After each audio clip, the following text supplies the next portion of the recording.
المحلى ولمقدم البرنامج وإلى ضيفي هذا البرنامج. الله يحييك. الله يحييك. طبعا لدي سؤال واحد ومداخلة بسيطة جدا. لدي تعقيب بسيط حول ما قاله بعض المتصلين وخاصة المتهجمين على هذا الخليفة الثاني رحمه الله. وبالذات إحدى المتصلات عندما قالت أريد مقارنة ما بين الخلفاء الأربعة، وتقصد أن الخليفة الرابع هو أفضلهم.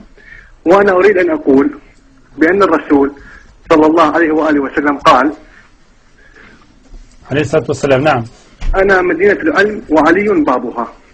نعم. ولا ننكر بأنه كان من شجعان الإسلام. نعم. ولا ننكر بأنه لم يركع لأصنام قريش. نعم. ولا ننكر بأنه وليد الكعبة، حيث أنه ولد في قلب الكعبة وقتل في مسجد الكوفة. ولا ننكر بأنه أول من أسلم وهو فدائي الرسول الكريم. ولا ننكر أيضا بأنه ساهم بكل الحروب التي قام بها الرسول.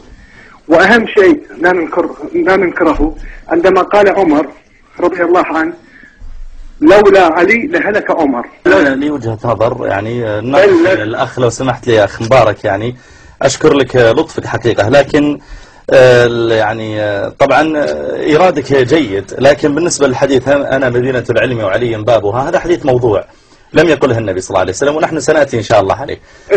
قولك أن عليا ولد في الكعبة هذا باطل، ولم يذكره أحد من أصحاب التاريخ، وقد بحثت هذا الموضوع وقد بحثت هذا الموضوع وقد بحثت هذا الموضوع وقد بحثت هذا الموضوع وقد بحثت هذا الموضوع يعني لمدة أكثر من 20 سنة وأنا أبحث في السيرة ولم أجد هذا أبدا. ليتك تعطينا مصدرك بس.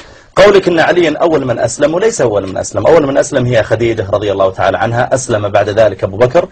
علي أول من أسلم من الغلمان، يعني كان غلاما عند النبي صلى الله عليه وسلم. قولك أن عمر قال لولا علي لهلك عمر، أيضا هذا كلام غير صحيح. هذه القصة ذكرت في أن عليا رأى امرأة في عقلها شيء، وقيل امرأة كان نومها ثقيلا حامل، وقيل إنه كان زوجها غائبا عنها فجاء زوجه وجدها حاملا وأخبر عمر رضي الله عنه بذلك فأمر عمر بقتلها. وهذه الرواية باطلة عموما ولم تصح عن عمر رضي الله تعالى عنه، فلا يصح أنه يعني عفوا يستدل بهذه.